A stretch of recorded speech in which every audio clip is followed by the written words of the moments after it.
Good morning. So we are finally arrived in Jammu station. তো সেখান থেকে আমাদের কার আসার ছিল, তো আমরা ওখান থেকে কার ধরে উঠে পড়লাম। আর আমাদের তার মাঝে চটার পটার চলছিলই, কিছুক্ষণ পরপরই খাওয়া দাওয়া চলছিল আমাদের।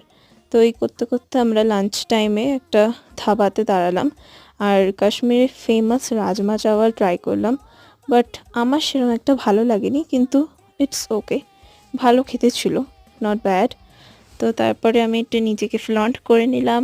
করার পরে আমরা রোডে একটা পাঞ্জাবি ফ্যামিলি পেয়েছিলাম, যেখানে বাচ্চাগুলো খুব কিউট ছিল, আমাদের সাথে হাত মেলাচ্ছিল। আমাদের আবার স্টপ হলো, অবস্থা খুবই খারাপ, গাড়িতে টানা অনেকক্ষণ থেকে। তো ম্যাগি খেলাম, চা খেলাম, দেন আবার পৌঁছালাম আমরা রাত 9টার সময়। তারপরে গিয়ে ডিনার করেছি। আমরা ডিনারটা এতই লেটে করেছি যে ওই মোমেন্টে আমার মনেও ছিল না ভিডিও করার কথা। তো যাই হোক, আজকের মতো